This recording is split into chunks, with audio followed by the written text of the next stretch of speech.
தென்னாடுடைய சிவனே போற்றி, எந்நாட்டவர்க்கும் இறைவா போற்றி. சிவாயனம். இப்போ அடுத்த எடுத்துக்காட்டு வெண்பாக்குள்ள போறோம். இந்த எடுத்துக்காட்டு வெண்பா என்ன சொல்ல போகுதுன்னா, இந்த உலகம் ஒரு கர்த்தா உடையது. கர்த்தா உடையதுன்னா இப்போ இந்த பாடல் நீங்கள் திரையில பார்க்குறீங்க. அதாவது இந்த பிரம்மா, இந்த திருமால், இவங்கெல்லாம் எப்படி அப்படின்னு கேட்டிங்கன்னா, இவங்கெல்லாம் பசு வர்க்கமே. பசு வர்க்கமேனா நம்ம மாதிரி அவங்களும் உயிர் தான். அதைத்தான் அப்பர் பெருமானுடைய இந்த பாடல் திரையில் பார்க்குறீங்க. 100 கோடி பிரம்மர்கள் நொந்தினர், 6 கோடி நாராயணர் அஞ்ஞனே, ஏறு கங்கை மணல் எண்ணில் இந்திரர், ஈறு இல்லாதவன் ஈசன் ஒருவனே. இவ்வளோதான். ஈறு இல்லாதவன். ஈருன்னா அவனுக்கு அழிவு இல்லை, அவனுக்கு ஒடுக்கம் இல்லை, அவன்தான் ஒடுக்கத்தை செய்பவன், அவனை யாரும் ஒடுக்க முடியாது.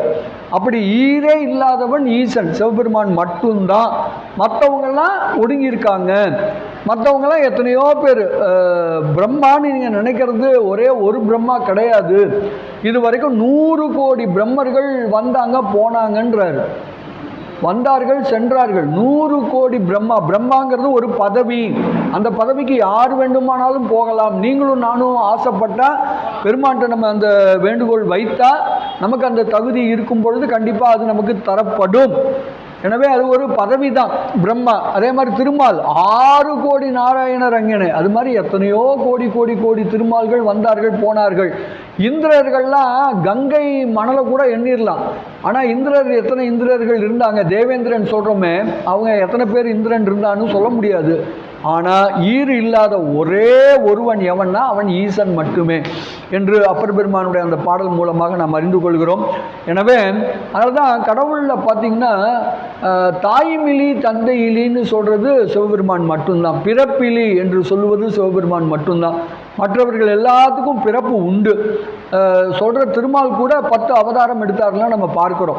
அதனால் எந்த விதமான பிறப்பும் இறப்பும் இல்லாத ஒரே கடவுள் யாருன்னு கேட்டால் அது சாக்ஷாத் சிவபெருமான் மட்டுமே என்பதை நாம் புரிந்து கொள்ள வேண்டும் என்று சொல்லி, இப்பொழுது இந்த உலகம் என்பது ஒரு கர்த்தாவை உடையது. கர்த்தான்னா உலகத்தை தோற்றுவிப்பவன். உலகத்துக்கு தோற்றுவிக்கிறதுக்குன்னு ஒரு ஆள் இருக்கிறான் அப்படிங்கிறத இன்னொரு எடுத்துக்காட்டு வெண்பாவின் மூலம் நமக்கு உணர்த்துகிறார்.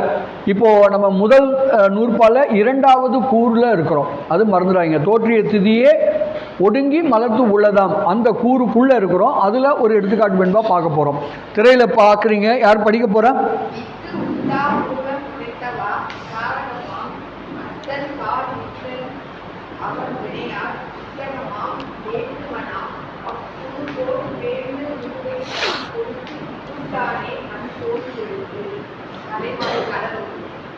நன்றி. கலைவாணி அம்மையார் அந்த எடுத்துக்காட்டு வெண்பாவை நல்லா படித்தாங்க. அம்மாவுக்கு நன்றி.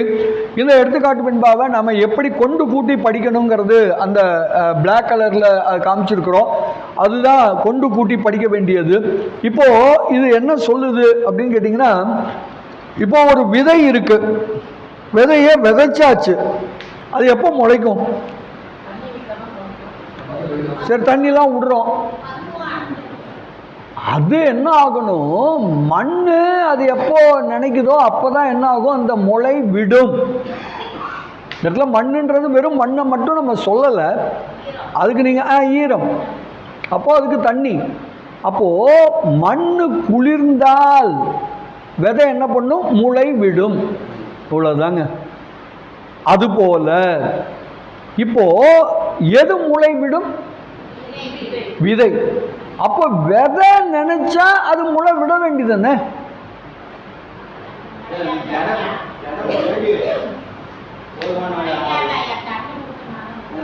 அப்போ அந்த முளைத்தல் என்பது எதை பொறுத்து இருக்கிறது? மண்ணை பொறுத்து இருக்கிறது. அதான் நம்ம அதை மண்ணுன்னு இப்போ பொதுவாக எடுத்துக்கிறோம். பொதுவாக மண்ணுன்னு எடுத்துக்கிறோம். அப்போ அது முளைத்தல் என்பது எதுக்கிட்டே இல்லை, அது விதைக்கிட்டே இல்லை. அது விதை நினைச்சாலே முளைக்கும் அப்படின்னா அது எங்க நீங்க போட்டாலும் முளைக்கணும்ல. அப்படி நடக்கல. அப்போ அந்த விதை தான் முளைக்க போகுது. முளைத்தல்ங்கிறது விதைகிட்ட தான் நடக்க போகுது. ஆனா அது எது நடந்தாலும் நடக்கும்?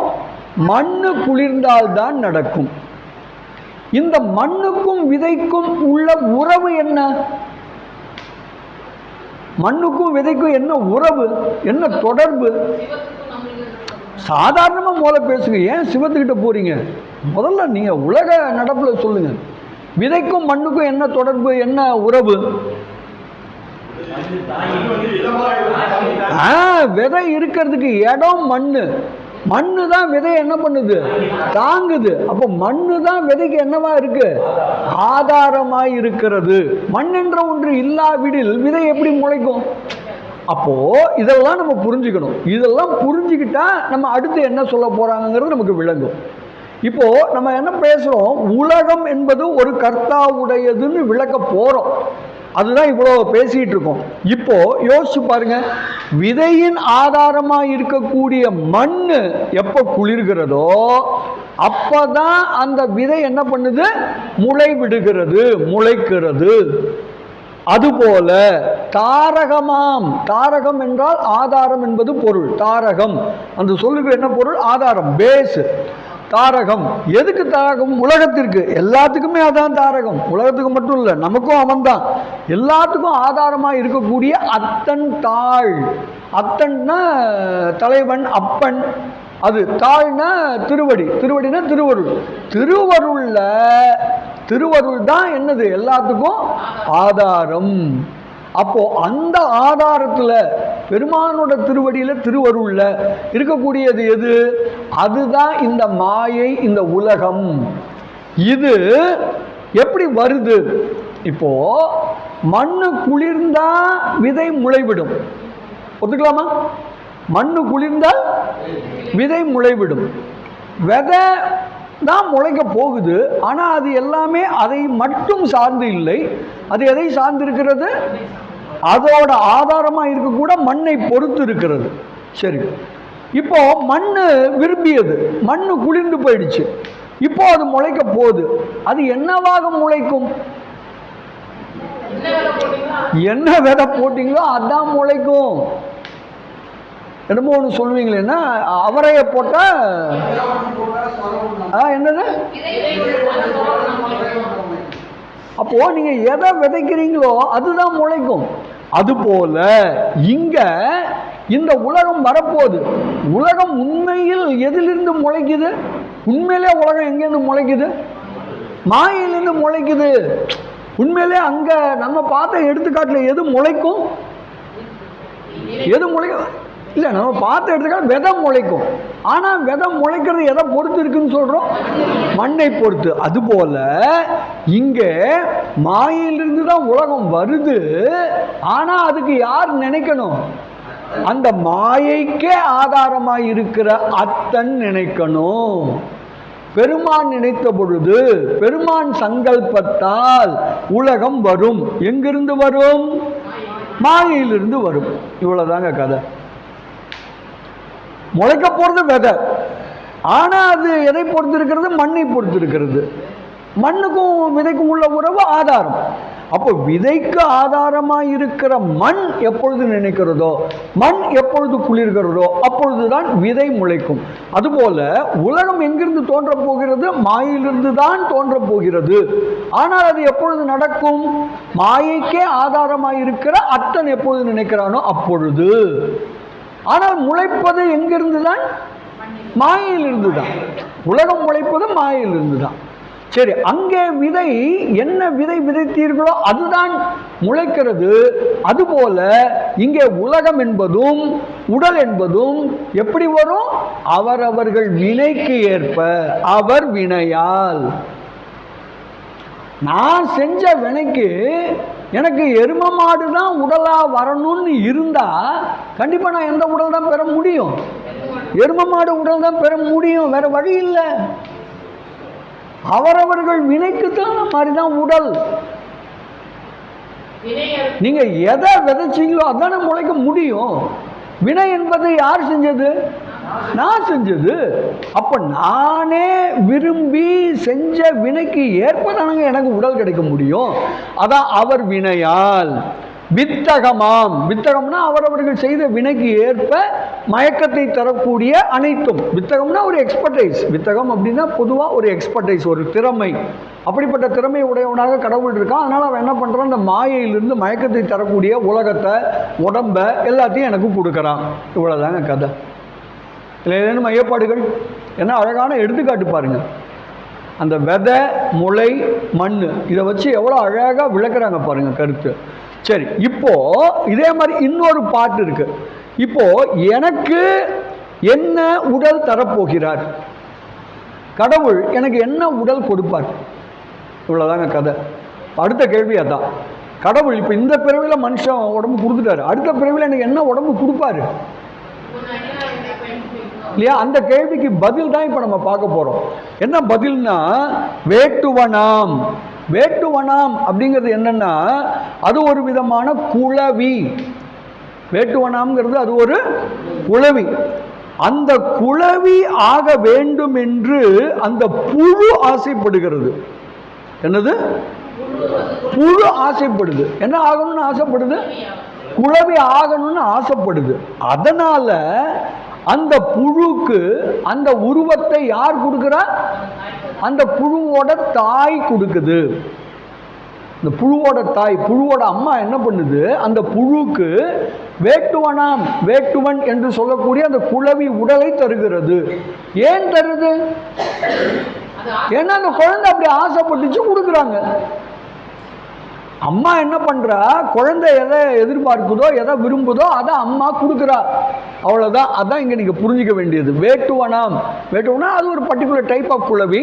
அந்த குளவி ஆகணும்னு ஆசைப்படுற அந்த புழுக்கு அந்த புழுவோட தாய் அந்த உருவத்தை கொடுக்கிறாள். இது உலகத்தில் நாம் பார்க்கிற ஒரு காட்சி. இதை வைத்து மெய்கண்டார் நமக்கு என்ன உணர்த்த விரும்புகிறார்? இப்போ அந்த புழுவை போல நீங்களும் நானும் இருக்கிறோம். அப்போ எனக்கு, நம்ம எல்லாருக்கும் அம்மா யாரு? பெருமான். அப்போ பெருமான் தான் தாய். அப்ப அவ என்ன பண்ண போறா, நான் என்ன ஆகணும்னு ஆசைப்படுறனோ அதை கொடுப்பா. That's all. அப்ப நான் என்ன ஆகணும்னு ஆசைப்படுறேன். இந்த ஆசைப்படுதல் என்பது, நல்லா கவனிங்க, இது ரொம்ப முக்கியமான இடம். இது ரொம்ப முக்கியமான இடம். ஆசைப்படுதல் என்பது வெறும் சொல் அல்ல, வெறும் சொல் அல்ல, வெறும் எண்ணம் அல்ல. ஆசைப்படுறது அப்படின்னா வெறுமனா நினைக்கிறது, வெறுமனா சொல்றது கிடையாது. இப்போ நம்ம ஒரு ஸ்கூல் பையன் இருக்கான்னா அவன்கிட்ட போய் கேளுங்க, டே நீ என்னடா ஆகணும்னு ஆசைப்படுற அப்படின்னு கேட்டிங்கன்னா என்ன சொல்லுவான்? நான் கலெக்டர் ஆகணும், நான் டாக்டர் ஆகணும் அப்படின்னு சொல்லுவான். மேபி அவன் நினைக்க கூட செய்யலாம். ஆனால் அவன் செயல் அப்படி இருக்குமா? அவன் செயல் அப்படி இல்லைன்னு வச்சுங்களேன். அவன் எப்போ பார்த்தாலும் விளையாட்டு பையனாக இருக்கான். அதுவும் சபகாசம் வந்து நல்ல சகவாசம் இல்லை, கெட்ட நண்பர்களோடு சேர்ந்து ஊர் சுற்றுறான். இப்படி இருக்கிறவன் என்ன ஆக முடியாது?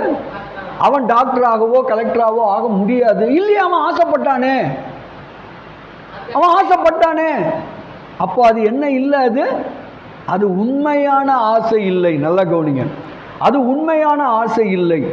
உண்மையான ஆசை என்பது எதில் வெளிப்பட வேண்டும்? செயலில் வெளிப்பட வேண்டும். நல்லா கவனிக்கணும், இதெல்லாம் தான் ரொம்ப முக்கியம்.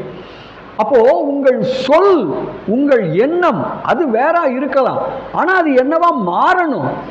செயலா மாறினால் அது உண்மையில் ஆசை. நான் நினைச்சிக்கிட்டே உட்காந்துருக்கலாங்க, நானும் ஒரு எலான் மஸ்க் மாதிரி, நானும் ஒரு பெரிய பணக்காரன் ஆகணும், மில்லியனர் ஆகணும், அப்படி ஆகணும் இப்படி ஆகணும்னு நினைக்கலாம், கனவு கூட காணலாம். ஆனா அது போதுமா? அது உண்மையான ஆசையா இருந்தால் அது எதுல வெளிப்படணும்? செயல்ல வெளிப்படணும். அப்போ அடுத்த பிறவி எனக்கு என்னவா வேணுங்கிறது வெறுமனா என்னுடைய எண்ணத்தில் இல்லை, என்னுடைய சொல்லில் இல்லை. அது உண்மையில் எதில் இருக்கிறது? என்னுடைய செயலில் இருக்கிறது. இதாங்க கருத்து. ஏன்னா அழகா விளக்குறாரு பாருங்க. அப்போ என்னுடைய செயல், என்னோட வினை எப்படியோ அதுதான் என்னோட உண்மையான ஆசை. உண்மையான ஆசை என்னது? என்னோட செயல், என்னோட வினை தான் உண்மையான ஆசை. அப்போ அந்த வினைக்கு ஏற்ப தான் எது அமைய முடியும்? அடுத்த பிறவி உடல் அமைய முடியும். இவ்வளோதாங்க கதை. அவ்வளோதான், முடிஞ்சு போச்சு. இந்த பிறவியில் உங்களுக்கு என்ன சொல்கிறது, பூர்த்தி அடையாத ஒரு ஆசைக்காக நீங்கள் ஏங்கிக்கிட்டே இருக்கீங்க. எவ்வளவோ அதுக்கான முயற்சிகள்லாம் எடுக்கிறீங்க, ஆனால் அது நடக்கலைன்னா கண்டிப்பாக என்ன ஆகும், மீண்டும் அதே மாதிரி ஒரு பிறவி உங்களுக்கு கிடைக்கும். அந்த பிறவியில் நீங்கள் அதை அடையலாம். ஏன்னா நீங்கள் அவ்வளவு ரொம்ப ஒரு முழு ஒரு இதோடு நீங்கள் அந்த ஆசையை பர்சியூ பண்ணியிருக்கீங்க, அதை நீங்கள் ஃபாலோ பண்ணியிருக்கீங்க. எப்படியாவது அந்த மாதிரி ஆயிரணும்னு நீங்கள் என்ன பண்ணுறீங்க, அதில் இறங்கியிருக்கீங்க, செயல்பட்டுருக்கீங்க. இப்போ பாயிண்ட் புரியுதுங்களாங்க? அப்போ என்னுடைய அடுத்த பிறவி என்பது எதை பொறுத்து இருக்கிறது? என்னுடைய செயலை பொறுத்து.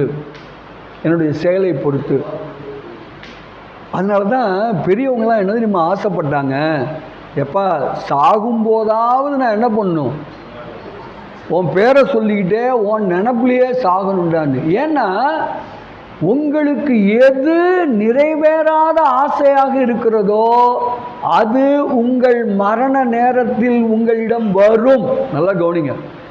உங்களால் நீங்கள் எதை நீங்கள் ட்ரை பண்ணி உங்களால் சாதிக்க முடியாமல் போச்சோ அது கண்டிப்பாக என்ன ஆகும், செத்து போகும்போது அது உங்களுக்கு நினைவில் வந்துக்கிட்டே இருக்கும்.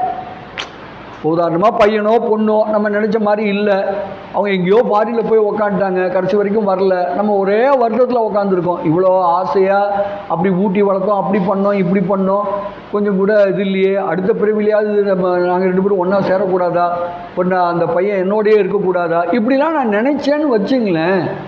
இதுதான் என்னோட ஏக்கமாக இருந்தால் இதுதான் உங்களுக்கு மரணப்படுக்கையில் திருப்பி வருமே ஒழிய அப்போ உங்களுக்கு என்ன வராது, சிவாய் நம்ம வராது. ஏனென்றால் அதான் உங்களுடைய உண்மையான என்னது இது ஆசை. மீண்டும் நினைக்கிறீங்க, மீண்டும் அதுக்கான முயற்சியில் இறங்குறீங்க. நல்லா கவனிங்க. இதுதான், அதனால தான் பெரியவங்க என்ன சொல்கிறாங்க, சாகும்போதாவது நான் உன்னை நினைக்கணும்டா பெருமானே, நீ எனக்கு அதுக்கு ஹெல்ப் பண்ணுன்னு கேட்குறாங்க. அப்பர் பெருமான்லாம் அப்படி உருகிறாரு, பெருமானே நான் சாகும்போது உன் பேரை சொல்லிட்டு நான் சாகக்கூடாதா, உன்னை நினச்சிக்கிட்டே நான் சாகக்கூடாதான்னு அவ்வளோ கெஞ்சுறாரு. ஏன்டா கெஞ்சுறாருன்னா இப்போ தான் புரியுது. நான் கூட நினச்சிப்பேன், இதுக்கு எதுக்கு அவர்கிட்ட போய் கேட்கணும், நம்மளே பண்ணிட்டு போக வேண்டியதுன்னு. என்ன சாகும்போது சிவாய நம்ம சொல்லணும், இது பண்ண முடியாது, அது இதுக்கு போய் ஏன் அவர்கிட்ட போய் இவர் கெஞ்சிக்கிட்டு இருக்காரு அப்படின்னு ஒரு காலத்தில் நினச்சது உண்டு. இப்போ தானே தெரியுது அந்த மாதிரிலாம் நீங்கள் என்ன பண்ண முடியாது. அது மாதிரிலாம் நீங்கள் நினச்சாலும் வராது. நம்ம நினைக்கிறோம் என்னங்க சிவாய நம்ம சொல்லணும், இது ஒரு பெரிய மேட்ராங்க. நான் என்னதான் மரணப்படுக்கையில் கிடந்தாலும் நான் சிவாய நமன்னு சொல்லிட்டு போகிறேன். சிவாய நம்ம சொல்லிட்டா எனக்கு ஒரு நல்ல பிறவி கிடைக்கும்ல. நல்ல பிறவி இருக்காது, ஒருவேளை பிறவி கொடுத்தாலும் நல்ல பிறவி கொடுத்துருவீங்களா, விடுங்க. சாகும்போது நான் சங்கரான்னு சொல்கிறேன், இல்லைன்னா சிவாயனம்னு சொல்லிட்டு போகிறது என்ன பெரிய விஷயமா அப்படின்னு நினைக்கிறோம். கண்டிப்பாக அது நடக்காது. ஏன் நடக்காதுங்கிறது தான் இவ்வளோ தூரம் விளக்கம் கொடுக்குறோம். அப்போ நான் சாகும்போது நான் சிவாயனம சொல்லணும்னா என்ன பண்ணணும், இப்போலேருந்தே அது ஒன்று தான் நினப்புன்னு கடக்கணும். அப்படி கடந்தா சாகும்போது உங்களுக்கு அப்படி ஒரு நினப்பு வரும். பாருங்க, இது எவ்வளோ வரும். ஆனால் அதுக்கு என்ன பண்ணணும், நான் இப்போவே சொல்லணும். ஆனால் தான் இப்போவே சிவாயனம சொல்லுங்கன்றாங்க பெரியவங்க. புரியுதுங்களா? சரி, இப்போது இதுதாங்க அந்த பாடல். அப்போ வேட்டுவனாக வேண்டி விரும்புகிற அந்த சின்ன புழுக்கு தாய் புழு என்ன பண்ணுது, அதே உருவத்தை தருகிறது. அதுபோல் எனக்கு தாயாக இருக்கக்கூடிய இறைவன் நான் என்னுடைய வினைகளின் மூலமாக உண்மையில் என்ன ஆசைப்படுகிறேனோ அப்படிப்பட்ட உருவத்தை எனக்கு கொடுப்பான். இவ்வளோதாங்க இந்த பாடல். இப்போ எனக்கு எப்படி உருவம் வருதுன்னு ஓரளவு புரியுதுங்களா? உடல் எனக்கு எப்படி வருதுன்ற புரியுதுங்களா? எதாவது தீர்மானிக்கப்படுது, அவரவர்கள் வினையால். சரி என்று சொல்லி இப்போ அப்பர் பெருமானோட பாட்டை இப்போ காமிக்க போகிறேன், கவலைப்படுறீங்க. அப்பர் பெருமானோட பாட்டு காமிக்கிறேன். இதுக்கிடையில் இன்னும் ஒரே ஒரு கிளாரிஃபிகேஷன். என்ன கிளாரிஃபிகேஷனா, உலகம் இறைவனிடமிருந்து தோன்றியதுன்னு வேதம் சொல்லுதே, நீங்கள் மாயையிலிருந்து தோன்றியதுன்னு சொல்கிறீங்க. எது ரைட்டு? உலகம் இறைவனிடமிருந்து தோன்றியதுன்னு வேதம் சொல்லுது, நீங்கள் மாயையிலிருந்து தோன்றியதுன்னு நீங்கள் சொல்கிறீங்க. எது சரி? நீங்கள் சொல்கிறதுக்கெல்லாம் நாங்கள் தலையாட்ட முடியாதுங்க. ஏன் மாயிலிருந்து தோன்றியதுன்னா என்ன, வாட் பேசிஸ் நான் இறைவன்கிட்டேருந்து தோன்றிச்சுன்னு நான் சொல்கிறேன். நீங்கள் ஏதோ ஒரு ப்ரூஃப் கொடுங்க. இது உங்கள் கொள்கை, நீங்கள் வந்து என்ன கொள்கை வேணாலும் வச்சுங்க, எனக்கு ஒன்றும் பிரச்சனை இல்லை. ஆனால் இல்லாட்டி ப்ரூவ் இட். உலகம் இறைவனிடம் இருந்து தோன்றியதுன்னு வேதம் சொல்லுது. வேதம் யார் சொன்னது? சாட்சாத் பெருமானே சொல்லியிருக்காரு. அப்போ பெருமான் சொன்னது பொய்யா? நீங்கள் புதுசாக ஒன்று கண்டுபிடிப்பீங்க, மாயிலிருந்து தோன்றியதுன்னு. நீங்கள் சொன்னால் நான் நம்பணும், பெருமான் சொன்னால் நம்பக்கூடாது. என்ன அர்த்தநாரி ஐயா? அது என்ன வேணாலும் படிச்சுட்டு போட்டு, எனக்கு அதை பற்றி கவலை இல்லை. உலகம் இறைவன்டேருந்து தோன்றியதுன்னு வேதம் சொல்லுதுங்க. வேதமே பெருமானே கொடுத்ததுன்னா அதை நம்புவீங்களா? இல்லை நீங்கள் புதுசாக ஒரு கொள்கையை உருவாக்கி மாயிலிருந்து தோன்றியது இதுதான் உண்மை நம்புனா அதை நான் நம்புவேனா? Yes madam.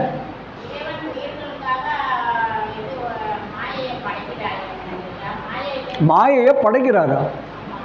யாரு? கடவுள் மாயையை படைச்சாரா? உட்காருங்க. கடவுள் மாயையை படைக்கலை. அப்புறம் மாயை எப்படிமா கடவுள் படைப்பாரு? அது அனாதி இல்லையாம்மா? பதி, பசு, பாசத்துல ஆணவம், கண்மம், மாயை, இந்த அஞ்சுமே என்றும் உள்ள பொருள்.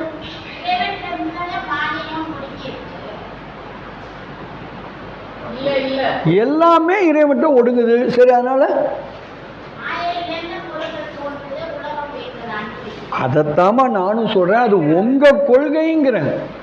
அது நீங்க சொல்றீங்க, நான் சொல்றேன் கடவுள்கிட்டேருந்து தான் வந்துச்சு உலகம்னு நான் சொல்றேன். அதுக்கு ஆதாரம் என்ன காமிக்கிறேன்? வேதத்தை ஆதாரமா காமிக்கிறேன். வேதம் யார் சொன்னது? அப்புறம் பெருமானே சொன்னதை நீங்க மறுப்பீங்களா? அப்போ அதை தான் கேட்டுட்டு இருக்கேன். சரி, இதுக்கு என்ன விளக்கம்னா ரொம்ப அருமையான விளக்கம் சைவ சித்தாந்தம் சொல்லுது. இதெல்லாம் தான் நம்ம தெளிவாக புரிஞ்சுக்கணும். நாளைக்கு யாராவது இப்படி கேட்டால் பதில் நமக்கு சொல்ல தெரியணும். திருப்பாரிப்புலியூர் சித்தாந்திகள் என்ன பதில்னா 2 எக்ஸாம்பிள் சொல்கிறாங்க. பாயிண்ட் நம்பர் 1, தாமரை பூ. தாமரை பூ எதுலேருந்துங்க முளைக்கும்? தாமரை பூ எதுலேருந்துங்க முளைக்கும்? பூ அந்த தண்டுலேருந்து தானேங்க முளைக்க முடியும். பூ எங்கேருந்துங்க வரும்? பூ அந்த தண்டிலேருந்துங்க வர முடியும். அப்போ உண்மையில் தாமரை பூ எதிலிருந்து முளைக்கிறது?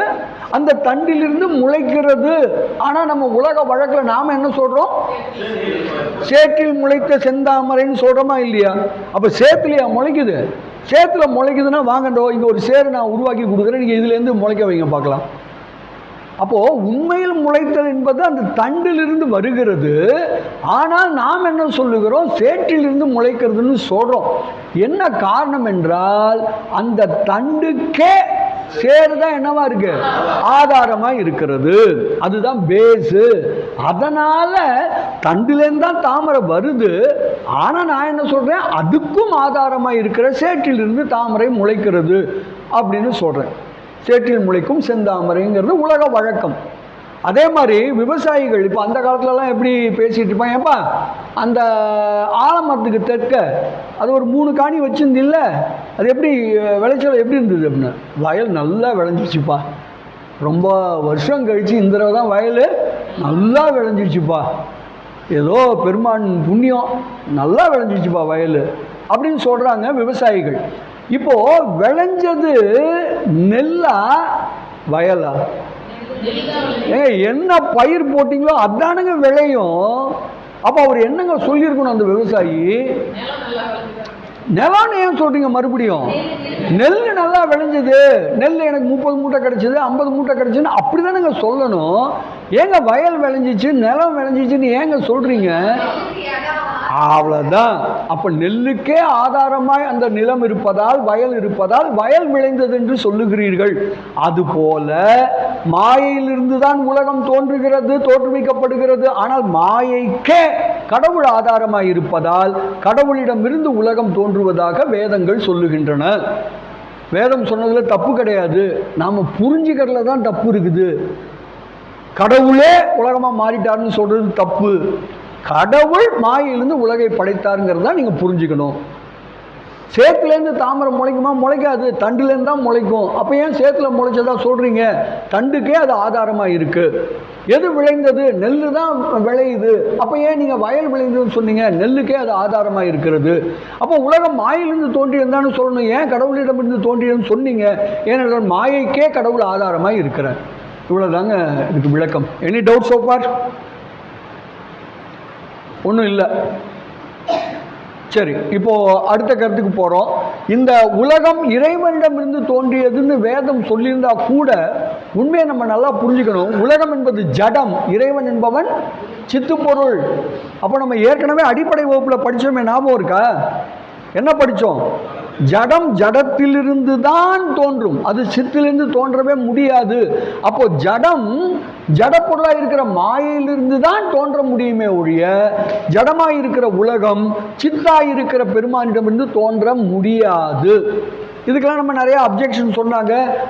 சிலந்தி வலை பின்னுது, மனுஷனுக்கு நகம் முடியலாம் முளைக்குது அப்படிலாம் சொன்னாங்க. அதெல்லாம் நம்ம ஏற்கனவே பல முறை விளக்கிட்டோம். அதனால் அதுக்குள்ளே நான் இப்போ போக போகிறது இல்லை. சரி, இதோட இந்த இதை நம்ம நிறுத்திக்கலாமா? இப்போ இந்த பாடல்களின் மூலமா ரொம்ப முக்கியமான ஒரு விஷயத்தை நம்ம புரிஞ்சுக்கிறோம். மாயை என்ற ஒன்று இருக்கிறது என்று சைவம் நிலைநாட்டுகிறது. இந்த பாடல் சாதாரண பாட்டுன்னு நினச்சிக்காதீங்க. இந்த பாட்டு என்ன சொல்லுது?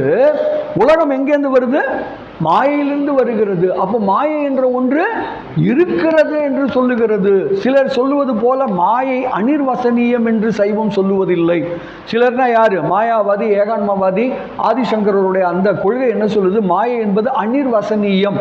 அது இருக்குதா இல்லையான்னு சொல்ல முடியாது, அது இருக்குன்னு சொல்ல முடியாது, அது இல்லைன்னு சொல்ல முடியாது என்று அவர்கள் சொல்லுகிறார்கள். ஆனால் நாம் ரொம்ப தெளிவாக சொல்கிறோம், மாயை என்பது உள்பொருளே. மாயை என்பது இறைவனும் மாயையும் ஒன்றுதான்னு சில பேர் சொல்கிறாங்க. யார்? வைஷ்ணவர்கள், சிவாத்வித சைவர்கள் சொல்லுகிறார்கள். ஆனால் நாம் என்ன சொல்கிறோம்? அத்தன் தாழ் நிற்றல்னு சொன்னார். அப்போ அத்தன் தாழ் வேற, மாயை வேற அப்படின்னு நம்ம என்ன பண்ணுறோம்? வேறு வேறுங்கிறத ரொம்ப கிளியர் கட்டாக ப்ரூவ் பண்ணுறோம். நிலம் வேற, விதை வேற அப்படின்னு சொன்னதுலேருந்து இறைவன் வேறு, மாயை வேறு என்று நாம் புரிந்து கொள்கிறோம். சித்தாந்தம் சொல்லுகிற கருத்து இதுதான் என்று நாம் புரிந்து கொள்ள வேண்டும். ஏன்னா ஐயப்பாடுகள் சரி, ரொம்ப ஸ்லோவாக போயிட்டுருக்கோம். இப்போ அடுத்த பாட்டுக்குள்ளே போக போகிறோம். இங்கே பாருங்கள், எவ்வளோ அழகாக பாடியிருக்காரு பாருங்களேன். திருச்சிற்றம்பலம். எப்போதும் இறையும் மறவாது நீர் முப்போதும் பிரம்மன் தொழ நின்றவன், செப்போதும் பொனின் மேனி சிவன் அவன், அப்போதைக்கு அஞ்சல் என்னும் ஆரூரனே. அதான் அப்பர் பெருமானோட பாட்டு. அடுத்த பாட்டு பாருங்க, இன்னும் அருமையாக பாடியிருப்பாரு. மையறி மதர்த்த ஒன்கண் மாதரார் வலையில் பட்டு கையெறி சூலமேந்தும் கடவுளை நினைய மாட்டேன், ஐ நெறிந்து அகமிடற்றே அடைக்கும் பொழுது ஆவியார்தாம் செய்வதொன்றும் அறிய மாட்டேன், திரு புகழூர நீரே. அப்பர் பெருமான் பாட்டு என்ன சொல்றாரு தெரியுமா? அதாவது மை அணிந்த அந்த கண்களை உடைய பெண்கள், அவங்களோட வலையில விழுந்தவன் நான். எனவே உலகம் தான் எனக்கு பெருசு, உலக இன்பம் தான் பெருசு, உடல் இன்பம் தான் பெருசுன்னு வாழ்ந்து கொண்டிருக்கிறேன் நான். எனக்கு கையில் சூலம் ஏந்தி இருக்கிறானே சிவபெருமான், அவனை என்னால் நினைக்க கூட முடியாது. கையெறி சூலமேந்தும் கடவுளை நினைய மாட்டேன். எப்பா எனக்கு ஒரு நேரம் வருண்டா, ஐ நெறியும், ஐனா கோழை, எச்சில், சளி, சளி என்ன ஆகும்? அப்படியே வாயில வழியும். ஐ நெறிந்து அகமிடறு அடைக்கும், தொண்டை அடைக்கும். சளி அதிகமாகி என்ன ஆகிடும்? தொண்டை அடைச்சிக்கும், பேசக்கூட முடியாது. அப்படி அடைக்கும் போது ஆவியார்தாம், ஆவியார்னா யாரு? நான் தான். ஆவினா இந்த உயிர், அந்த நான் செய்வதொன்றும் அறிய மாட்டேன். அப்போ என்ன செய்யறதுன்னு எனக்கு ஒன்றுமே தெரியாது அப்படின்னா கண்டிப்பாக நான் ஒன்றை நினைக்க மாட்டேன். இப்போவே நினைக்கல, சாகும்போது நான் நினைப்பேன், வாய்ப்பே இல்லைடான்னு சொல்கிறாரு. அதனால தான் அம்மா ஒரு இதை நினைவுபடுத்துகிறாங்க. ஒரு ஆழ்வார் பாடி வச்சிருக்காரு. அப்போதைக்கு இப்போதே சொல்லி வச்சேன். நான் அப்போ சொல்ல முடியாதுப்பா, நானே ஒத்துக்கிறேன்ப்பா. அந்த நேரத்தில் மரண படுக்கையில் கிடக்கும்போது கண்டிப்பாக உன்னை பற்றி நான் பேச முடியாது, உன் நினைப்பே வராது. அதனால் அப்போதைக்கு இப்பயே சொல்லி வச்சுட்டா நீ ஏற்றுக்கோ, இப்போ நான் சொன்னதை நான் அப்போ சொல்கிறதா நீ நினச்சிக்கோ என்று அப்போதைக்கு இப்போதைய சொல்லி வச்சேன்னு ஆழ்வார் பாடினார். அதை அம்மா ஞாபகப்படுத்துகிறாங்க. இப்போது இங்கே பாருங்களேன், இதெல்லாம் ரொம்ப அருமையான ஒரு பாடல், அப்பர் பெருமான் பாடல். தூமென் மலர் கனை கோத்து தீவேள்வி தொழில் படுத்த காமன் பொடிபட காய்ந்த கடல் நாகை காரோண நின்னாமம் பரவி நம சிவாய நம சிவாய நம சிவாய நம சிவாய நம சிவாய நம சிவாய எனும் மஞ்செழுத்தும் சாம் அன்று நான் சாகுமன்று உரைக்க தகுதி கண்டாய். நான் சாகுமன்று உரைக்க தகுதி கண்டாய். நான் சாகுமன்று நம சிவாய நம சிவாய நம சிவாய நம சிவாய நம சிவாய எனும் உன் அஞ்செழுத்தை உரைக்க தகுதி கண்டாய் எங்கள் சங்கரனே. அருமையான பாடல் பாருங்க. கண்டிப்பா நான் சாகும்போது என்ன பண்ண மாட்டேன், உன் அஞ்சு எழுத்து எனக்கு ஞாபகத்துக்கு வராது. அதனால் தகுதி கண்டாய் அப்படின்னா அந்த தகுதியை எனக்கு குடுன்னு கேட்குற. தகுதி கண்டாயின்னா எனக்கு அந்த தகுதி இருக்குன்னு நினச்சிக்காதீங்க. அந்த தகுதி என்கிட்ட இல்லை. கண்டிப்பாக நான் சாகிற அன்னைக்கு நான் என்ன பண்ண மாட்டேன், ஒன்றை நான் நினைக்க மாட்டேன். உன் பேர் அந்த அஞ்சு எழுத்து இருக்கேன் நம சிவாய நான் சொல்ல மாட்டேன். கடவுளே, அந்த நாள் அந்த நேரம் உன் பேரை சொல்கிறதுக்கு எனக்கு தகுதி கொடுப்பாயே கொடுப்பாயே கொடுப்பாயாக என்று கதறுகிறார் அப்பர் பெருமான். அப்பரே கதறாருன்னா நம்மெல்லாம் என்னத்தை சொல்கிறது? அதான் அவர் இன்னொரு இடத்துல பாடுறாரு பாருங்க.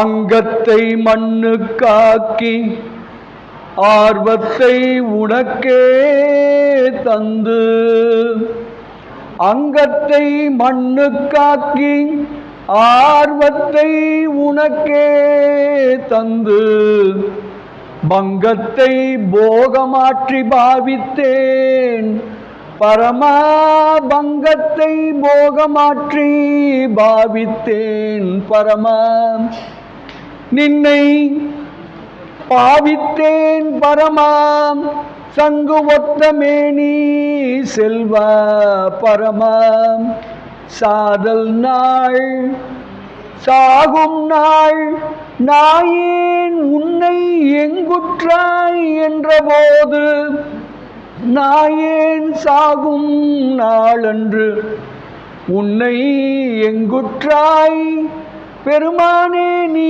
எங்குள்ளாய் நீ எங்கே உள்ளாய் என்றபோது என்று நான் கேட்கும் பொழுது, பெருமானே இங்கு உற்றேன் என நீ சொல்ல என் கண்டாயே என்று நீ ஏன் சொல்லக்கூடாது பெருமானே, சாகும் நாள் நாயே நீ எங்கு உள்ளாய் என்று கேட்பேன். நீ எங்குள்ளாய் என்று நான் கேட்கும் பொழுது நான் இங்கேதான் உள்ளேன், உன்னிடம் உள்ளேன், உன்னோடேயே உள்ளேன் என்று நீ ஏன் தான் சொல்ல கூடாது?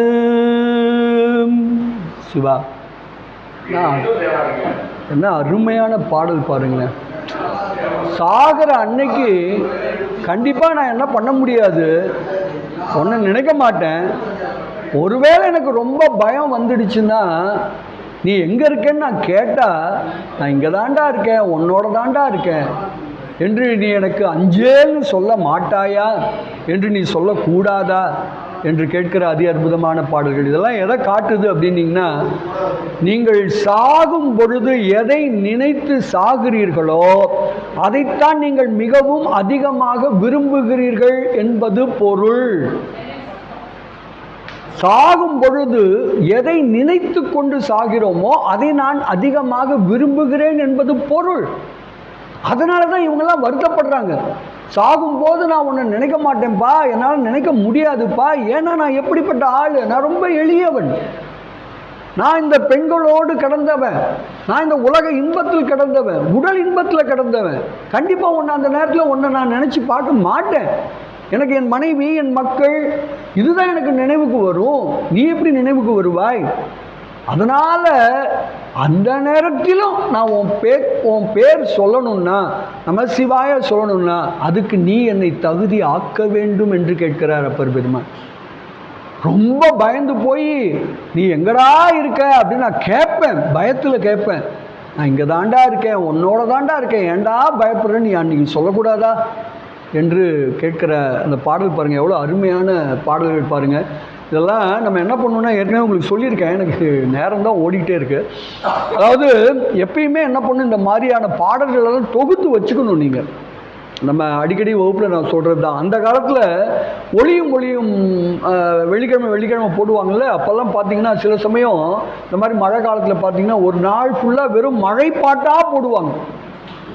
அன்றைக்கி போடுற பாட்டெல்லாம் மழையை வச்சே இருக்கும். அது மாதிரி நம்ம என்ன பண்ணுவோம், ஒவ்வொரு நாளும் ஒவ்வொரு சப்ஜெக்டில் பெருமான்கிட்ட பாடணும். சில நாள் என்ன பண்ணலாம், இந்த சாகர நாளை நினச்சிக்கிட்டு, எப்பா நான் ஒரு நாள் செத்து போயிடுவேன்டா, அன்றைக்கி நான் பயப்படுவேன்டா, அன்றைக்கி வந்து இப்படி சளி ஒழுகுண்டா, தொண்டையை அடைக்குண்டா, பேசக்கூட முடியாதுடா, அன்றைக்கி நீ தாண்டா என் கூட இருந்து பயப்படாதுன்னு சொல்லணும். இந்த பாடல்களையும் நீங்கள் தொகுத்து வைக்கணும். இதெல்லாம் அழகாக அப்பர் பெருமான் ஆக அஞ்சேல் என்று அருள் செய்வான் அப்படின்னு அழகாக பாடுவார். ஐமேல் உந்தி பொறிகலங்கி நெறிமயங்கி, அந்த பாடல் ஞாபகம் இருக்கா? புலனைந்தும், அந்த பாடல்லாம் இதோட ஒரு தொடர்ச்சியான பாடல் தான். இந்த பாடல்லாம் நம்ம எடுத்துக்கணும். பயந்த தனி வழிக்கு துணை, அந்த பாட்டெல்லாம் நம்ம இதெல்லாம் ஒரே லிஸ்ட்டில் வச்சுக்கிட்டு இதெல்லாம் தொகுத்து வச்சுக்கணும். என்னைக்காவது ஒரு நாள் நம்ம அந்த மாதிரி ஒரு நினப்பு இருக்குது, நம்மளை பயமுடுத்துது, இல்லை யாரோ க்ளோஸ் ரிலேட்டிவ் ஒருத்தங்க இறந்து போயிட்டாங்க, எங்கேயோ ஒரு நண்பர் இறந்து போயிட்டான்னு போயிட்டு வந்தோன்னா, அன்றைக்கி பெருமான்ட்ட எப்பா நானும் ஒரு நாள் சாவேண்டா, அப்போ எனக்கு இந்த மாதிரி எனக்கு கூட இருந்து உதவி பண்ணிடான்னு நமக்கு திருப்புகழூர் பதிகம் முழுக்க அந்த பதிகம் தான். அதனால் அதெல்லாம் நம்ம என்ன பண்ணணும், பாட வேண்டும் என்று அன்பர்களை கேட்டுக்கொண்டு, நம்ம இந்த அளவில் இதெல்லாம் எதுக்காகனா வேண்டும் உருவை பெருமான் தருவான்றதுக்கான சில எடுத்துக்காட்டுகளுக்காக இந்த பாடல் சொல்கிறோம். ஐயா கேட்டாங்க இது எந்த பதிகம்னு, கீழே நம்பர் இருக்குங்கய்யா, 475-8ன்னு இருக்குங்கய்யா, அந்த வச்சு நீங்கள் கண்டுபிடிச்சிக்கலாங்கய்யா. நன்றி என்று சொல்லி இப்பொழுது அடுத்த பாட்டுக்குள்ளே போகலாமா?